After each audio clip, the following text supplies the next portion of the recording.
Je suis honorée de vous présenter notre invitée, Robin Glantz. Robin est une diététicienne reconnue avec plus de 15 ans d'expérience.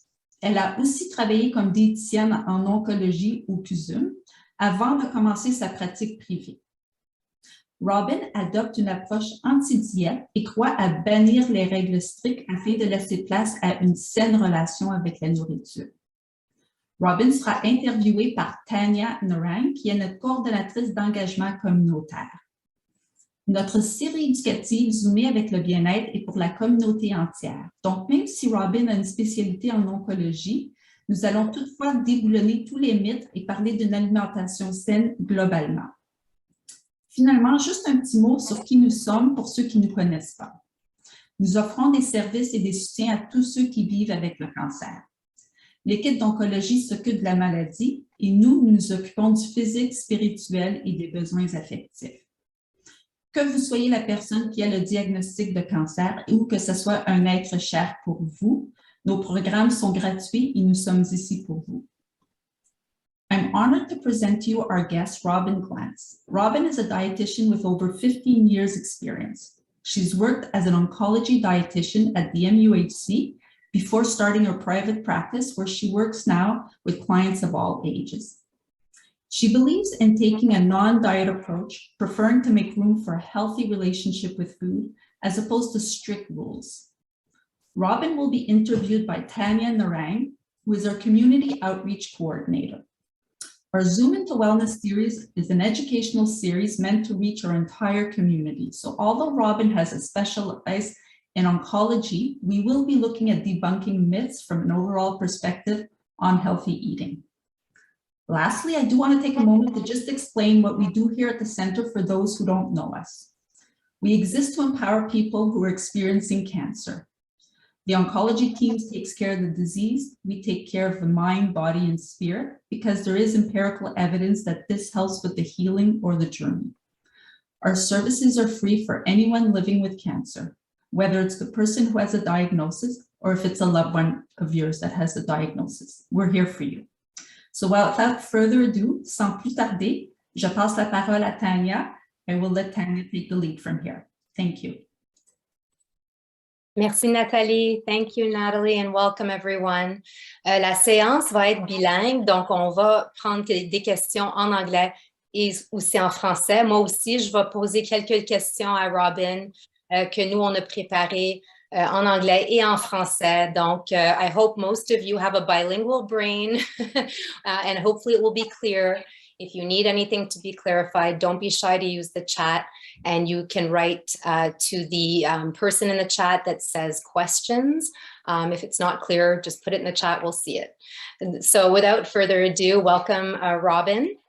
Thank you, it's such a pleasure to be here. Awesome, I'm so glad you joined us today. I thought maybe we could just start, for those of us that don't know you, if you could just tell us about what you studied and why, and why. Well, yes, I studied at McGill many years ago. There it is, up on the wall there. And it's interesting. I've always been passionate about food. My mother was always someone who was very interested about food and what it could do for you, and was always reading. I remember Dr. Joe Schwartz's articles in the Gazette and passing on this information, and it was just exciting and contagious, that kind of spirit about food and it being beyond just the deliciousness and what it can do for us.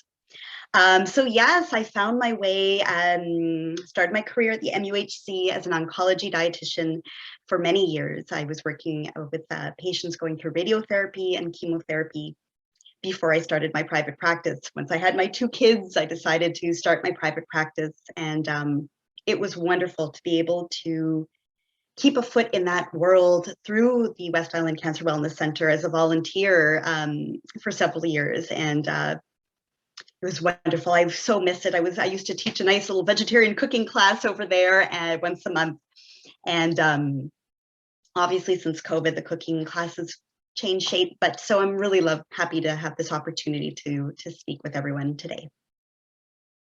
Wonderful. Thank you so much. And I've heard about your cooking classes at the center. So I think that's great that you've had experience with some of our participants and with the center itself. So I know that nutrition is a massive topic, and I just thought we'd go through some sort of specific questions, and then again, we'll take everyone's questions in the chat as well. So I just wanted to start by asking you a really, what sounds a bit silly to me, but I think it's a basic question. So there are so many trends out there, there are so many myths that I just wonder, how do you describe healthy eating or a balanced meal? I mean, what is your just baseline description of what is, like we called this session une alimentation saine, so the truth about healthy eating. So are there some just basic guidelines to start with? Absolutely. And first and foremost, I think when people start to hear about healthy eating, right away our brain goes to what we shouldn't be having. Cut out sugar, cut out fat, cut out processed foods. But for me, and I would think most dietitians, when we really talk about the definition of healthy eating, it has a lot more to do with the adequacy of what you're giving your body. Are you getting all the full benefits from having everything you require throughout the day?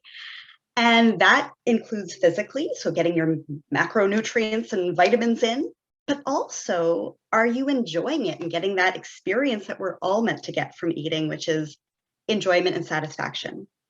So I always kind of have this kind of basic rule of thumb of what can a meal look like?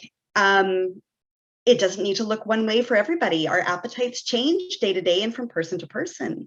But I usually say for there to be adequacy, I have this kind of, I call it my principle of threes. 3 points. Number one, eat your 3 meals a day as a base. We need fuel to get through our day. So this whole intermittent fasting trend, I'm not a big fan of. We cannot afford to skip an entire meal. We need fuel. Number 2 was to have some balance at that meal. I mean, just a plate of lettuce alone is not a meal. So I usually say to include 3 elements. Ideally, yes, some vegetables or fruit for those antioxidants and vitamins and minerals. Number 2, the ever so controversial carbohydrate to have energy, so something starchy. And number 3, a protein source to help our body heal and repair. And then my third point is that even if you did have 3 perfectly balanced meals in a day, if you're ever leaving longer than 3 to 4 hours between those meals, or even between supper and bed, you could probably use a good snack to keep your body stable and your energy up. So it's all about adequacy and what you're giving yourself. Amazing. I think you just made a lot of people happy because you said the word snack. So we're allowed to have a snack. There's all these rules, and like you said, fasting is a big one. So I wanted to ask you about that a little further as well. Donc, je vais vous poser une question en français.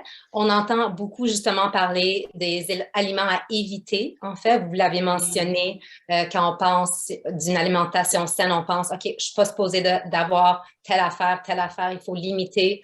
Je voulais te demander, pour commencer avec les glucides, carbohydrates. Est-ce que c'est vrai, est-ce qu'il y a des avantages que si on est en traitement ou non? Like for people in cancer care or not, what is the deal? Qu'est-ce que c'est avec les glucides? Honnêtement, je trouve que ça fait tellement des années qu'on parle de couper les glucides. Et la réalité, c'est que c'est pas vrai pour n'importe qui, et surtout pas pour ceux qui passent pendant les traitements, parce que les glucides, c'est notre source primaire d'énergie. En effet, le corps humain a besoin de prendre au moins 50% de tous ses calories dans une journée des glucides, parce que ça nourrit à chaque cellule. Et surtout, le cerveau. Le cerveau humain, qui utilise presque 20% de tout ce qu'on mange dans une journée, utilise seulement des glucides. Alors, cette idée de coupe, ça va tout simplement prendre notre énergie et nous laisser avec des grands rages de sucre plus tard dans la journée parce qu'on n'a pas eu assez. Alors, absolument pas vrai de tout. Bien sûr, il y a des fois une différence entre la qualité des différents glucides. Par instance, c'est probablement mieux dans la plupart des cas de choisir des grains entiers, un peu plus fibreux, que ceux qui sont plus raffinés. Mais le principe d'éviter les glucides, c'est complètement faux.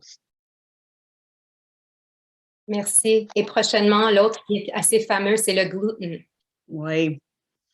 Ça, c'est une tendance qui commence finalement à diminuer. Je pense qu'on a cette compréhension que le gluten, ce n'est pas nécessaire à éviter, sauf si on a la maladie cœliaque. Il y a aussi quelques personnes qui ont une petite intolérance au gluten, si on a beaucoup de ballonnements, des problèmes digestifs chroniques, pas juste à cause de nos traitements. Des fois, ça peut être bénéficiaire de limiter. Mais le gluten, souvent, je demande, est-ce qu'on connaissait exactement quoi, ça, le gluten? Parce qu'il y avait tellement de personnes qui me disent, mais je pense que c'est juste quelque chose à éviter, je ne sais pas, c'est quelque chose qui m'a fait engraisser, Non. Le gluten, en effet, c'est tout simplement une petite protéine qui vient naturellement dans quelques grains, par instance le blé, le seigle, so wheat, rye and barley, celui l'autre, l'orge, qui donne un peu l'élasticité au pain. You know, when you have fresh baked bread and it pulls apart, gluten is the protein responsible for that. Now, 1 in 120 Canadians have a very severe allergy to that protein. That's what's known as celiac disease. Unless you have that diagnosis, non, ce n'est pas nécessaire à l'éviter. Il n'y a pas de bénéfices à l'éviter parce que souvent, quand on enlève cette protéine qui donne l'élasticité, on a des grains un peu, c'est comme manger du sable. Alors, il faut ajouter beaucoup d'autres aliments comme des sucres et des huiles pour que ça ait un meilleur goût. And then, is that really any healthier? So no, we do not need to avoid gluten unless there's a specific medical reason to do so. I imagine that if we have a gluten intolerance, we can get tested. You get a blood test to screen for it, but the only true diagnosis for celiac disease is a biopsy of the stomach. Okay.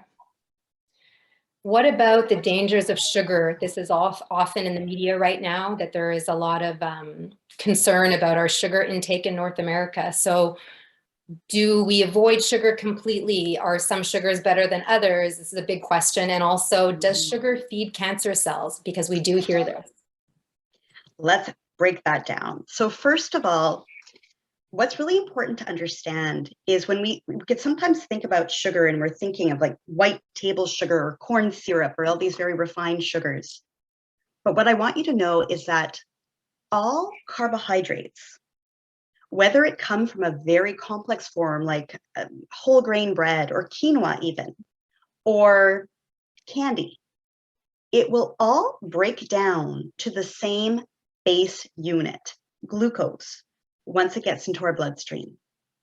And in fact, whether that sugar comes from white table sugar or honey, all sugar is equal in terms of how it's going to act in our body. Now, the difference is how quickly is that carbohydrate going to break down to simple sugars. The issue with simple sugars, so the ones that taste sweet, that's what I mean when I say a simple sugar versus a complex sugar or carbohydrate. It's how does it taste? If it's sweet to the taste when you eat it, like something like candy, it's in its base unit, meaning it doesn't need to be broken down and digested to be absorbed. It's going straight into your bloodstream quickly. So if we eat a lot of sugar, it's going to cause a bit of a spike to our blood sugar, which our body doesn't really like. So usually our body will try to get that out really, really quickly by releasing insulin. And then we get this very quick subsequent crash to our energy, the famous sugar low. And that's what happens is it feels quite lousy. And then we're craving more and more sugar to get our energy up and repeat, repeat, repeat.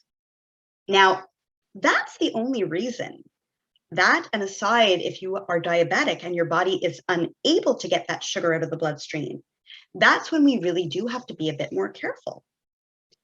But it is really false to believe that we need to avoid all sugars. I mean, sugars come in fruit form, they come in natural forms, and even if we are having them as in their absolute dessert form of a piece of chocolate or a piece of cake that we love, the big difference is how are we eating it?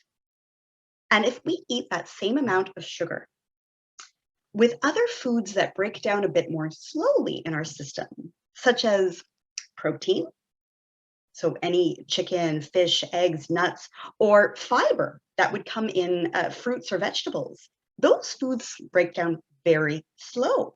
And therefore, they're not going to let that sugar cause a spike into your bloodstream.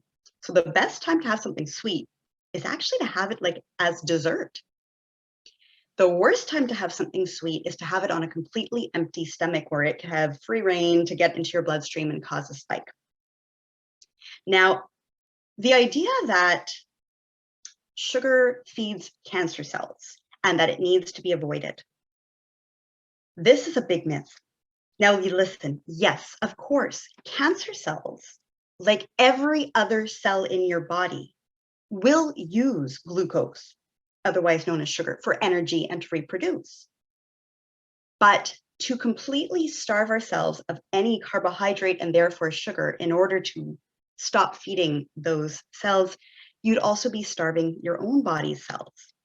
So no, even though we would know logically having a very high sugar diet is not advisable for anyone, there is no truth to the fact that sugar is what's causing that cancer cell or that those cancer cells to grow and reproduce. And in fact, I always say having something sweet or a bit of dessert, these are usually the foods that tend to trigger the pleasure center of our brains the most. They make us happy. They're usually associated with good memories and good times.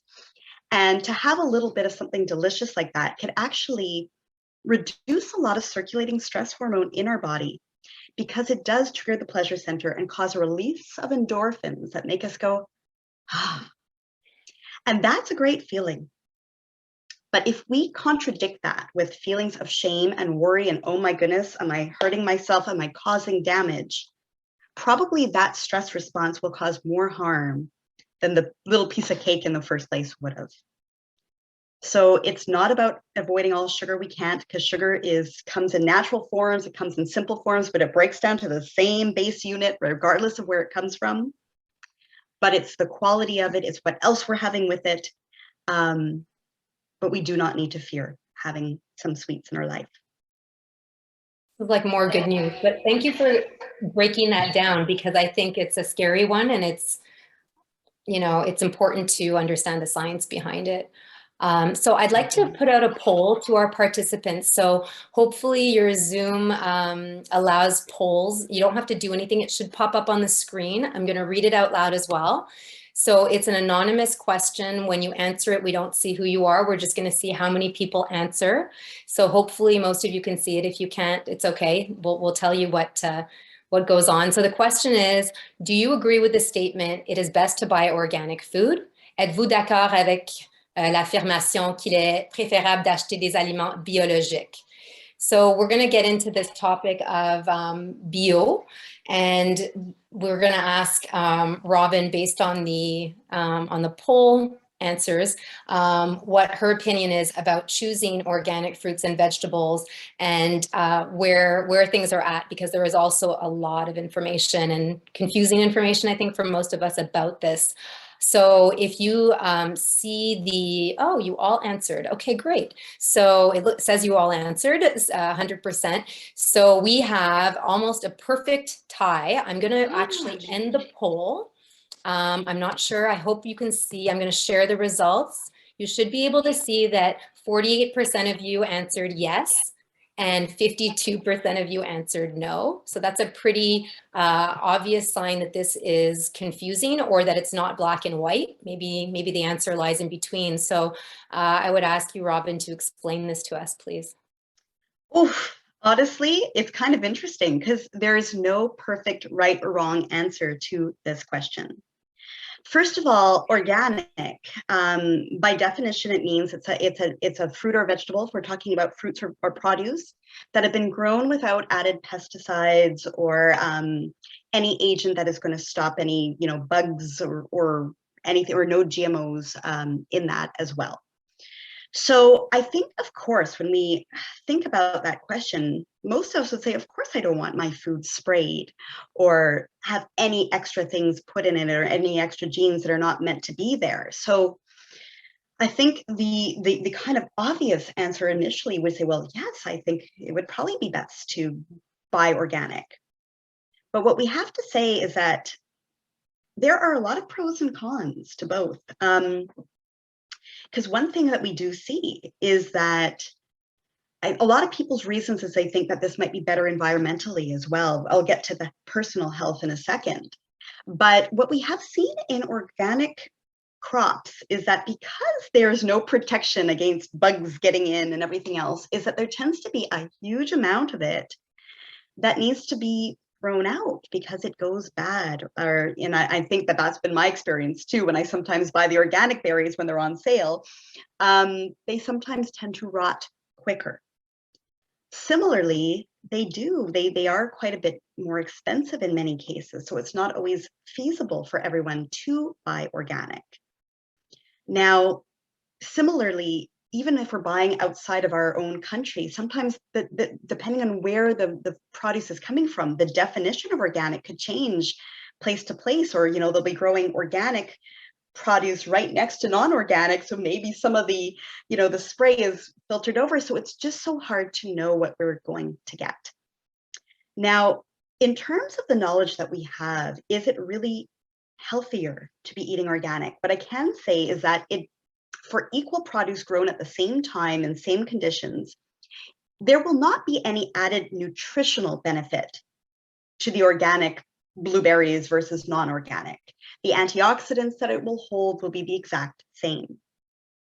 It comes back down to this idea of we still don't have the knowledge yet of whether or not the pesticides in there are going to cause harm. From the studies we've had so far, the ones that are permitted here in Canada, we have never seen any conclusive evidence that they are linked to cancer or any other disease states. They appear safe, but of course, like anything, science around nutrition is ever changing. So sometimes there's this doubt. So I think I always know that if they're the same price, I usually would, of course, choose the organic. But what we know is eating more fruits and vegetables, organic or not. This is what we know is so important for our health. And if it becomes unaffordable to only shop bio, then it is not worth it. We want to eat more fruits and vegetables regardless.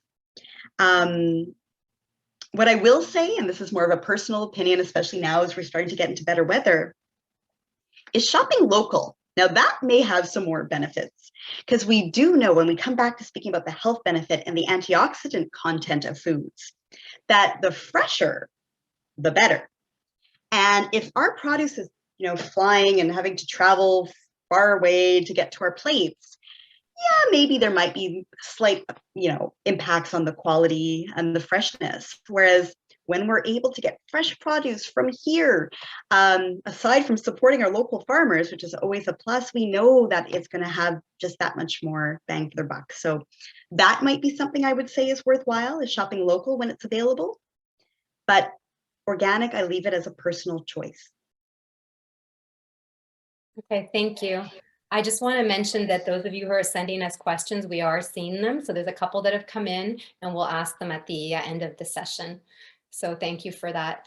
And are there best fruits and vegetables for health? So are there certain vegetables and fruits we should definitely include or favor? Well, again, variety is key. There's no secret there, and there are no bad and fruits and vegetables. However, nature does give us a few signs that that fruit or vegetable might be that much more rich in antioxidant, those cancer-fighting properties or those health properties that we're after. And the signs that they might give you, first of all, let's talk about the greens. We've all heard that the darker the green, the better. So for instance, choosing greens that are more like a spinach or arugula or kale versus like a Boston lettuce or iceberg, you're definitely going to get a lot more nutrients in that dark color. Similarly, bright colors, anything that has like a bright or a deep color, like think of peppers and the purple stain off of a beet. Those are also nature's sign that they're loaded in antioxidant. In fact, a lot of that color comes from antioxidant itself.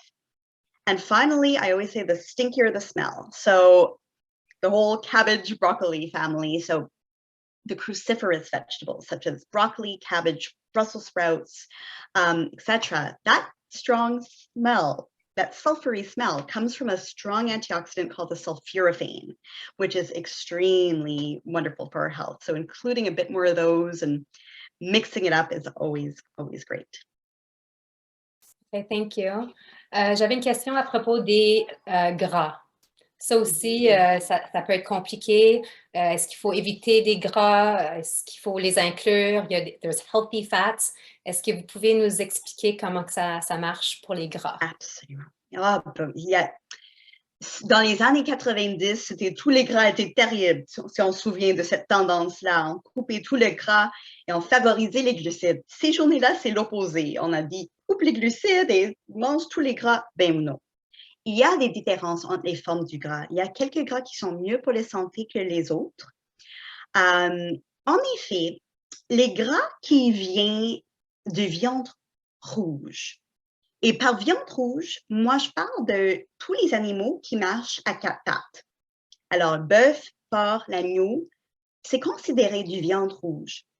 Et le gras dans ces formes, on dit que si on mange trop, ce n'est pas la meilleure chose au monde. Alors, on dit d'éviter un peu le gras saturé, ça veut dire le gras qui est dur aux températures du chambre, un peu le blanc sur un steak ou les petits pepperoni, those little white dots. C'est ce type de gras que oui, ou dans du bacon, qu'on veut garder un peu moins souvent. Les autres gras qu'on veut éviter, si c'est vraiment des fritures intenses, so really heavily deep fried fats, or something that are not the best for us either. Here and there, who doesn't love French fries? Mais si c'est la façon de cuire souvent, que c'est vraiment avec beaucoup d'huile, avec des fritures, c'est à minimiser. Le pire des gras, les gras trans ou les gras transformés, les bonnes nouvelles, c'est que c'est vraiment, on les trouve plus ici dans Nord-Amérique. Vraiment, it used to be very much found in processed foods like cookies and processed cakes. C'était des gras transformés comme dans l'huile de palme ou hydrogéné, c'était ce mot, et c'était terrible pour la santé. Mais maintenant, ce n'est plus ajouté. It's no longer allowed to be added in our food supply, so we're very lucky. Cependant, il y a des très bonnes huiles.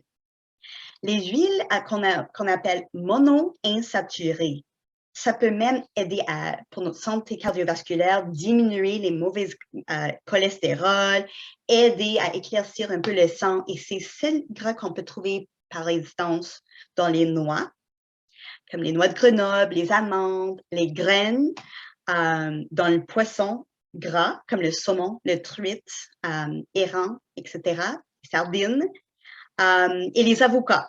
Cette huile, c'est non seulement que c'est pas mauvais, c'est formidable à inclure plus souvent dans nos vies.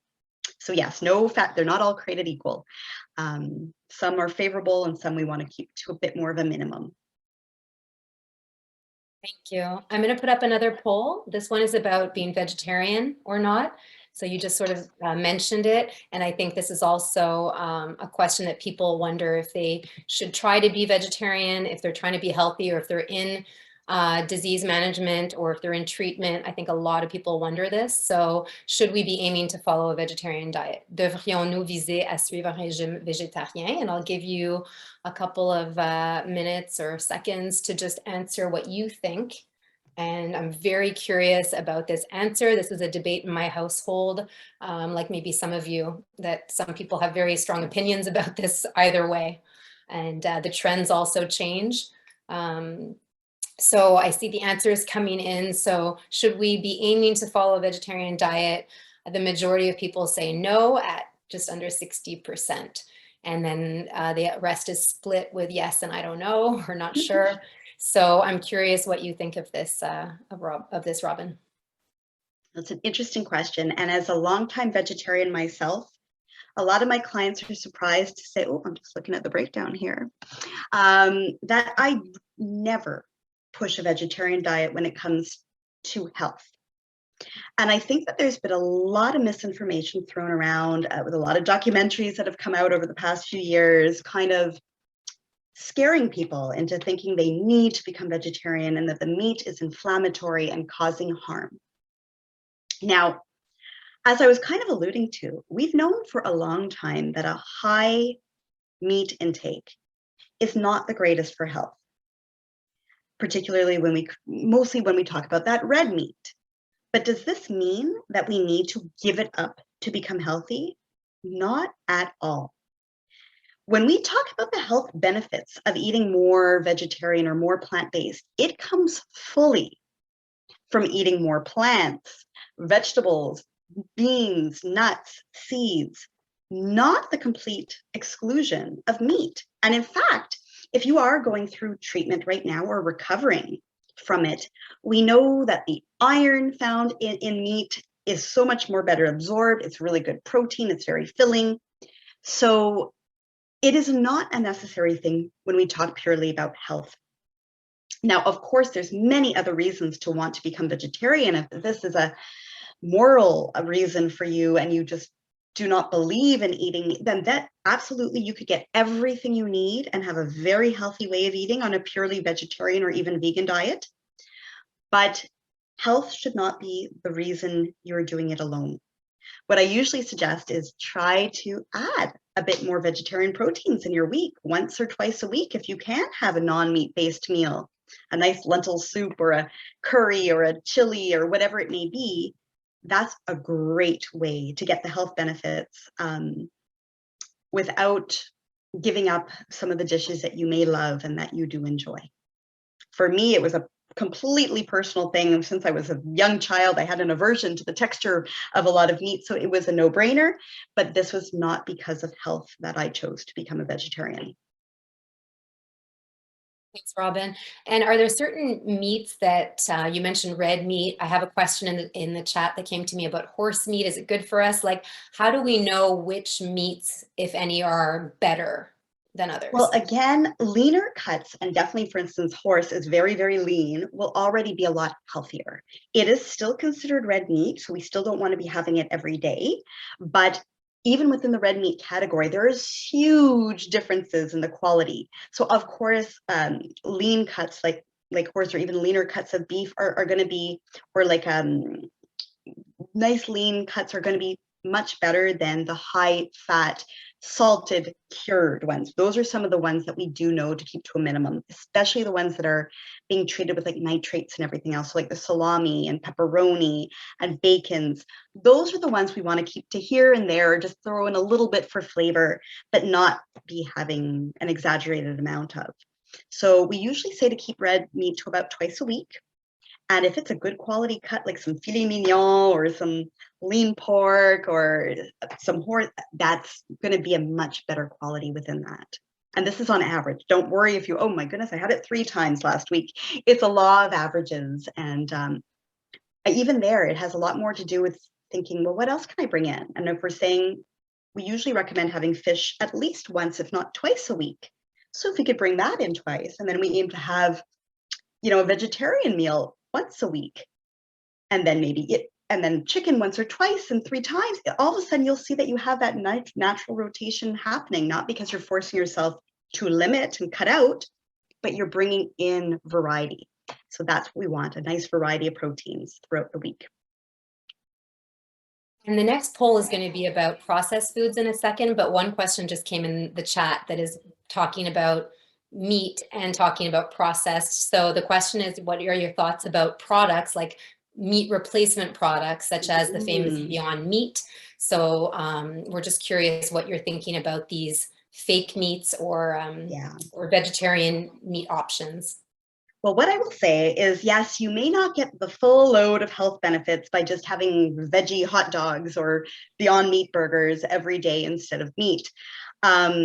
Really, a lot of the health benefits of becoming vegetarian are from eating actual whole proteins like beans and nuts and seeds. However, as a vegetarian, I have to say that they are delicious, and it makes eating out a lot, or having a barbecue, a lot more interesting. So another benefit of having them sometimes is that for my clients who are purely vegetarian or vegan, they tend to be fortified with a lot of nutrients that are hard to get, like B12 and iron. So having them here and there could be a great way to get those nutrients. So I always say, if you're having them every day as your protein, you may not get the full benefits, but having them here and there will make life easy.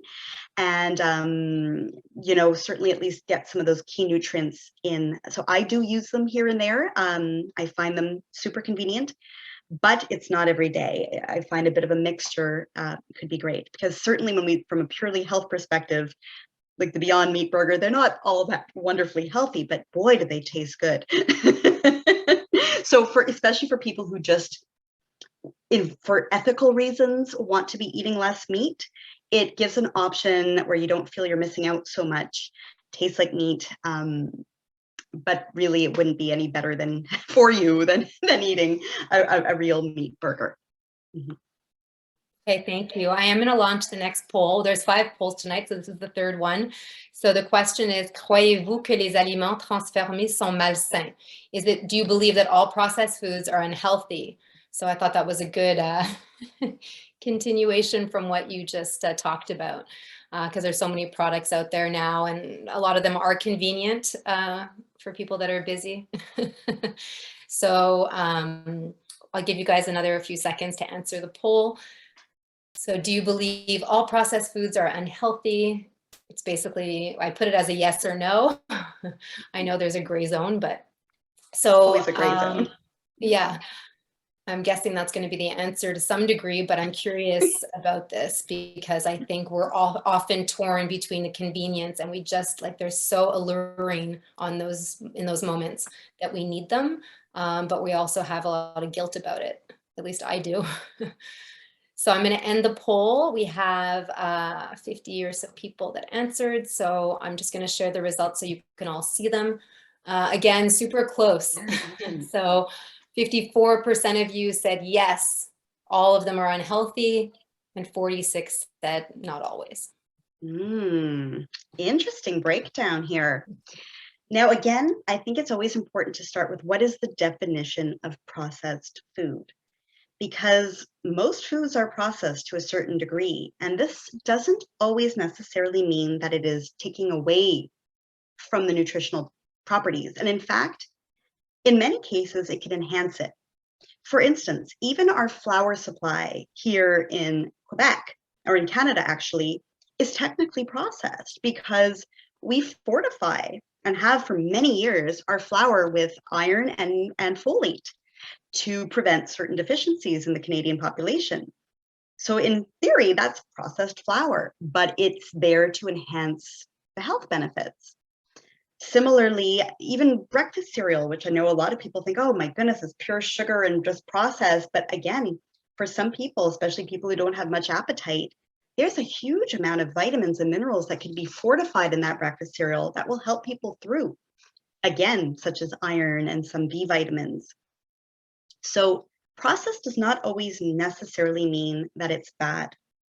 I think what we talk about when we talk about processed is what we kind of consider the more ultra processed foods, meaning there's not much nutrients left. Think jelly beans and gummy bears. Those kinds, even though we could argue that there's nothing really there that's going to be nutritionally beneficial to the body, what I always say is if that food is going to make you happy, and you love gummy bears and it's one of your favorite foods, or as I think Tanya was saying, if picking up a frozen meal will mean that you don't have stress and don't have to use all your energy, and your stomach gets full because of it, I consider that a perfectly valid, healthful snack or meal, because the definition that we have of just the sum of the key nutrients is a bit narrow. Food serves many roles. And aside from just giving us nutrients and energy, it is very deeply tied to our mood, our memories, our pleasure and experience and socializing. And if we're constantly feeling guilty because we don't know if that certain ingredient was good or bad, we kind of miss the whole point that Food is complex and eating is complex, and eating for pleasure and taste and simplicity and convenience is just as valid as choosing to eat for health reasons, in my opinion. So, of course, if we have the privilege and the time and the energy of making everything homemade and from scratch, that's lovely and wonderful. But that is simply not available to everyone, depending on schedules, affordability, time, energy levels. So I actually think that processed foods could be super convenient and helpful in a lot of cases. Okay, thank you. We have about 10 more minutes of my questions, and then we're going to go through the list of questions that have come in from participants. So I wanted to talk about weight loss because I think it's still part of when we think of being healthy, we think of our weight. And so I am going to put the fourth poll out to all of you participants. Est-ce que vous pensez que perdre du poids égale amélioration de santé? Do you believe losing weight improves your health? And I was just going to ask Robin if you could address this because, again, this is a big monster of a question, but I think we would like to have your opinion on basically, weight, and is it truly a predictor of health? And if so, how? Yeah, I'll let you look at the poll results in a second. So again, wow, we have a lot of split polls. So I'm going to share the results with you all, and you'll see that a few more, so 57% of you think that yes, health and weight go together, or losing weight improves health. So curious what your thoughts are on this, Robin. Oof, this is a loaded one, and I could have a whole other talk just on this. But the short answer is, even though when I started my career as a dietitian, when I was taught in my studies, and many years still are, that we see that there's this link between gaining weight or living in a larger body and more disease. What I now know as an anti-diet dietitian, I am also a weight inclusive or weight neutral dietitian, meaning I do not believe that weight in and of itself is what predicts our health. The truth is that I've worked, and I'm sure you could ask any medical professional you know, when you really come down to it, you say, oh yes, well, of course I've had some patients who were living in very large bodies and who were in wonderful health, didn't have a thing wrong with them. They were great athletes. And I've had stick thin patients who had every disease in the book.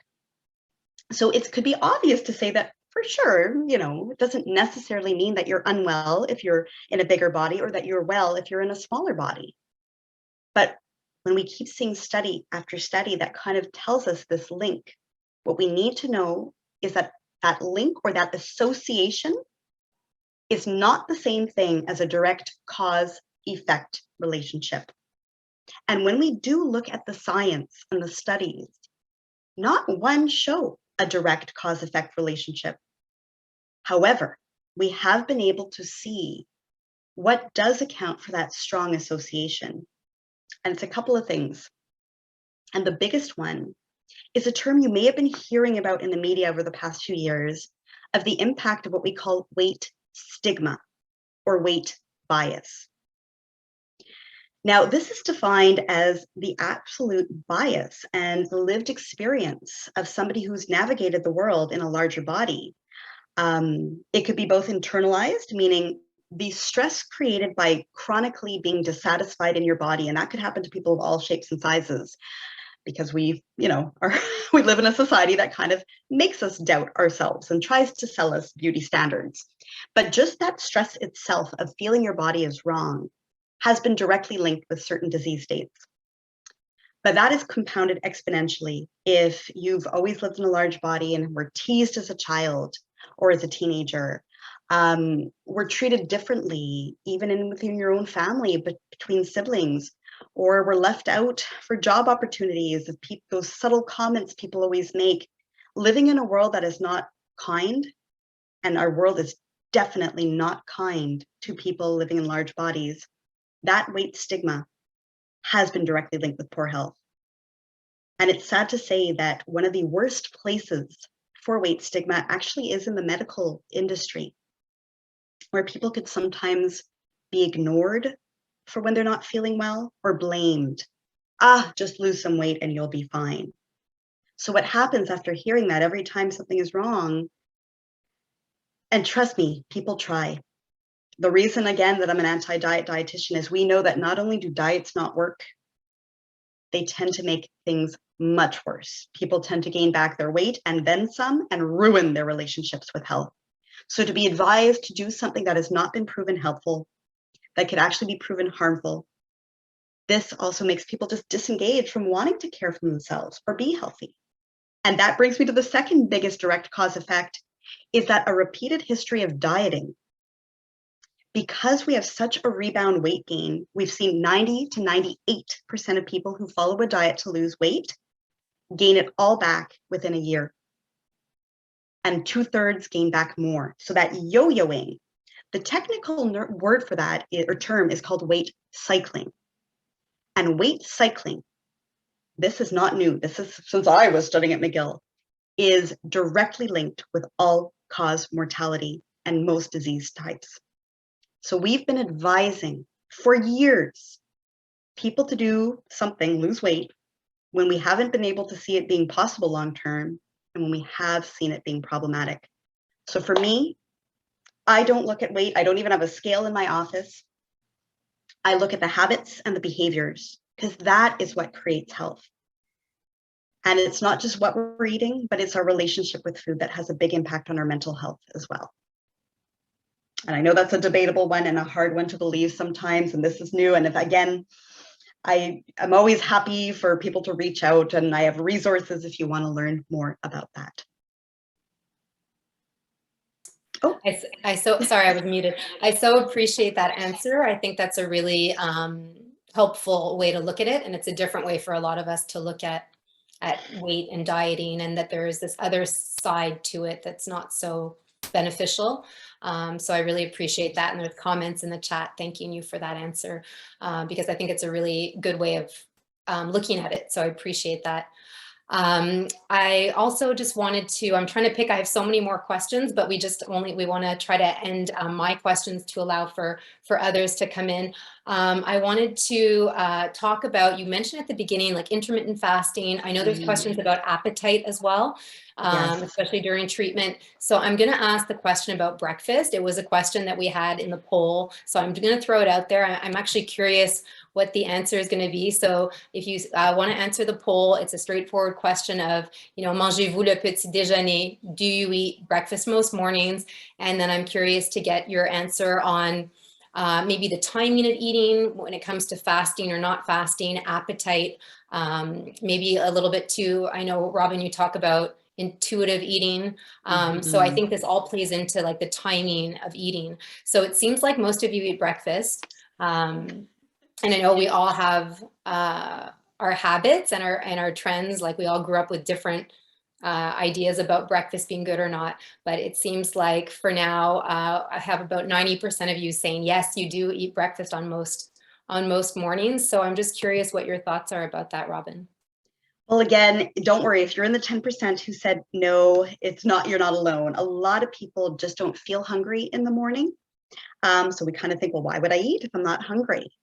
But kind of going into intuitive eating, which is really trusting and listening to your body. What I always say is if you've gone too long without eating, which is kind of like how we feel in the morning, sometimes our appetite can't be trusted. Because if we've gone a long time without eating, our stomach kind of shrinks down and our kind of digestive rhythm stagnates and slows. So while we have a bit of like acid sitting around in there and just some air bubbles, and the combination could make us almost lose our appetite. But logically, we could know, well, I haven't eaten since yesterday. I have a whole day to get through. I should literally break my fast. And the same goes when we lose appetite during treatment. The worst thing we could do is just stop eating. What we always say is try, even if it's not much, take small amounts, but a bit more frequently, because that will wake your system up. The longer you leave a stomach empty, the worse it gets. In French, we always say l'appétit vient en mangeant, and it's very true. So I don't feel that anyone can fully afford to fully miss out on a complete meal, but certainly not during treatments. Your body needs so much energy. You cannot afford to miss a meal. So this intermittent fasting trend has just become a fancy way to say I'm a breakfast skipper. Not the best thing. It totally gets us out of tune with our ability to recognize and respond appropriately to our hunger and fullness signals. Okay, thank you. And someone's asking if a large fruit smoothie is considered breakfast. Like, what can qualify, I guess? Well, anything is better than nothing. And for my people who are not breakfast eaters, I say, take a bite of whatever you could stomach. And usually it grows from there. But if you're fine to eat breakfast, if we keep in mind very briefly, I said that a meal should have 3 elements. Yes, fruit or vegetables. So I know that that will be there in the smoothie. But we also need a complex carbohydrate to feed our brain and give us energy, and protein. So a little trick if you're a breakfast smoothie person is you could add in, I don't know, some yogurt or some nut butter or some flax or chia seeds in there. But then for carb, I often throw in either a little bit of oats, just dry, and it blends up. Or here's a trick if anybody has low iron from any chemotherapy, baby cereal. I kid you not, it dissolves like a charm because it's super powdery, but it's enriched with a lot of iron. So it's a great way to get your iron in without having to eat more and more meat. So that would round it out and make it a bit more of a complete meal in a smoothie form. That's a good idea. Just one last question about intermittent fasting. There's a comment about, this is a little technical, so forgive me, I'm going to read the question. Protein distribution during the day. And how intermittent fasting can affect that. And also important for those that can risk sarcopenia. Which is the loss of muscle. Absolutely. Okay. If you haven't eaten, and the reason you're able to sometimes not feel hungry for hours is that your body will try to protect you. And what it'll do is if you haven't eaten in the morning and you're using energy and your brain's using glucose, is it's going to go after your storage form of carbohydrate to bring up your blood sugar. And we actually store glucose or carbs in your large muscle groups as glycogen. So we will be forced to tap on muscular reserves of carbohydrate to bring up our blood sugar to feed our brain. We'll function, but you can lose muscle mass, which is not a good thing. So even if you try to make up for everything you need at the end of the day in a big meal or eat a lot, what we see is that our body's only able to absorb so much protein in one go. So if you eat a very large meal only once, you're probably not going to use it as efficiently or absorb it as well as if you had a little bit of those nutrients kind of coming in evenly throughout the day for optimal muscle formation. So that's another reason why, particularly during treatment, fasting is not a good idea. You will lose muscle. Okay, thank you for clarifying that. Présentement, ça fait déjà 55 minutes. Donc, ce que je vais faire, je vais regarder les questions dans le chat. Et the topics are a little bit all over the place because different questions came in. So I have a couple of questions, and then my colleague is also going to ask a few that came into her chat. So the question I'm going to take first is one regarding fruit smoothies. It kind of ties into what we were just talking about. For the liquid in a fruit smoothie, should we use water, orange juice, oat milk, especially for a patient that might have low red blood count? Oh, that's a great question. Well, none of those liquids that you were mentioning necessarily are rich in iron. It really depends on your tastes. You'll probably get a little bit more protein or calories if you're struggling to get enough calories in if you use something more like a milky base, like oat milk or regular milk or soy milk, especially if you add in some like Greek yogurt, you could make that a lot more enriched with calcium and protein versus just having a water base or fruit juice base. It would be a little maybe harder to get that protein side in. But again, it depends on the texture. Some people don't like the creaminess and they want something more refreshing. So more of a fruit-based or water-based, if that's going to be more tolerable and enjoyable to your taste, you have to do what works for you. And there could be other little tricks to get a bit of protein in there. Yes. But again, for iron is usually not found so much in dairy protein, but that's where adding the baby cereal in could be a really good little trick to get your red blood cells up. Okay, great. And there's a question about oils. Olive oil, canola, which is better? Well, olive oil is definitely one of the best oils there is. It's really rich in monounsaturated fats. There used to be this belief that if you put it at a high temperature, it would denature and not be as healthy. We're starting to see in the recent science that actually it holds up pretty decently to most heats, unless you're really like deep frying with it. So olive oil is a good favorite. If the flavor doesn't quite work for what you're cooking with and it's too strong a flavor, avocado oil is actually wonderful too, and is also great for frying. It stands up to high temperatures. It has the same monounsaturated breakdown as olive oil, and very mild flavor. I find Costco has a good price on avocado oil if you're interested. But just good old canola oil, which is grown here in Canada, is pretty good too, and it is a good quality oil as well. Not as good as olive and avocado, but pretty darn good. So you don't have to worry so much about that one. Okay, great. Thank you. I have one last question in my chat thread, which is about getting metabolism up after treatment. So again, metabolism can be affected for a number of reasons, and a lot of it is also the loss of muscle mass that many people go through with, because all treatments they ask a lot of your body. So even if you haven't seen a weight loss, we sometimes lose muscle. So the best thing, some people, especially if they've seen their body change, they might think that they need to go on some sort of diet for the metabolism, but that would probably be the worst thing, because underfeeding your body will make your body panic and want to slow its metabolism down more to protect you. So picking up a good way of eating, so making sure you're eating maybe not huge amounts, but often. And once the energy is up, getting slowly back in a safe way into fitness to make that kind of help convert to muscle tissue will be a great way for your body's metabolism to naturally come back to its own. The worst thing, like I said, is to try to overly restrict yourself or overexert yourself before that energy is back. Okay, thank you. And I lied, I have one more if you don't mind. These are great questions. I'm loving it. This is a really good one as well that I think might be of interest to many. So I've been advised that changes in weight, increase or decrease, can lead to an increased risk for breast cancer recurrence. So stability in weight is important. Do you agree with this? It is very hard in the breast cancer world, because I know especially so many women are put on hormones that often cause a change in weight around that time. And then they're told, but don't gain weight because this is going to be a risk factor. And the stress that could be created there is enormous. What I always say is what we're eating, believe it or not, has a lot less of an impact on your direct weight.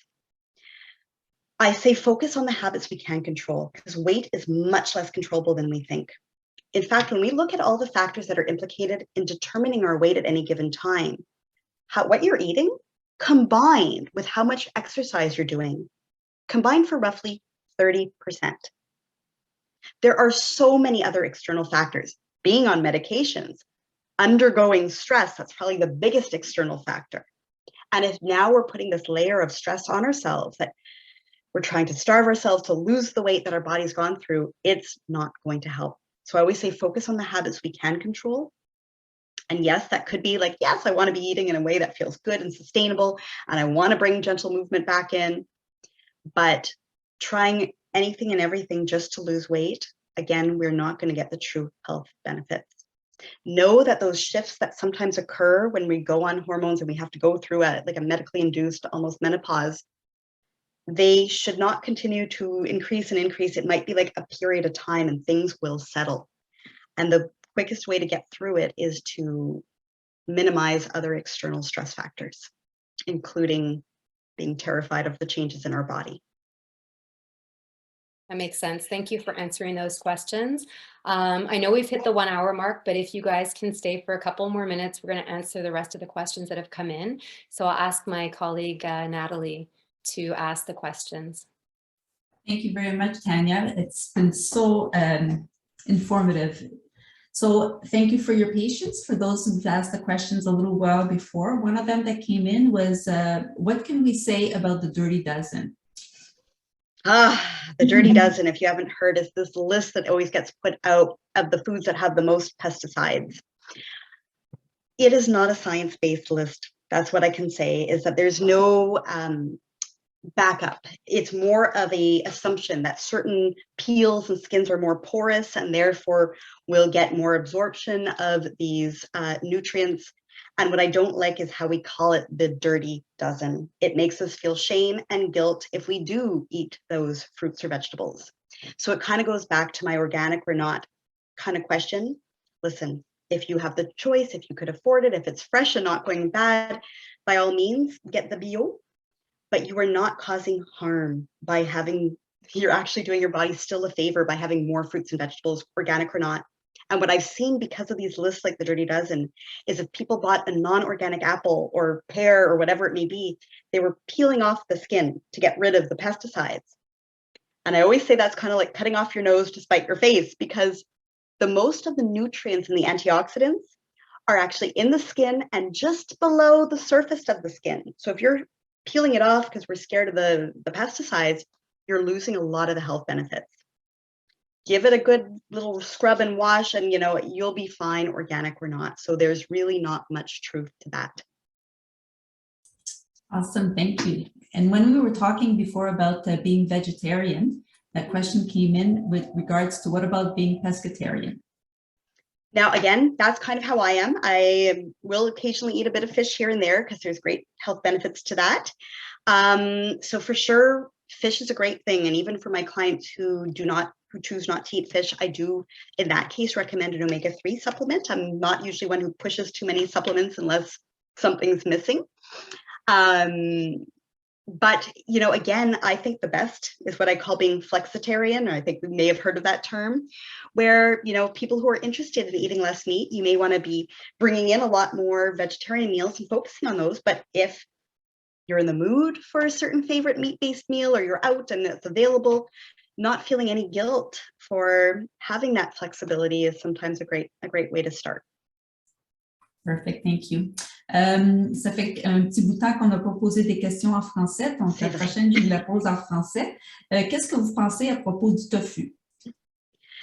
Moi, je l'adore. Honnêtement, quand j'ai commencé en oncologie, il y a plusieurs années, pour les femmes qui avaient un cancer du sein, qui étaient sensibles aux estrogènes, on disait de peut-être éviter les produits soya comme le tofu parce qu'il y avait un petit antioxydant qui avait l'air un peu similaire de l'estrogène. Ça s'appelle une phytoestrogène.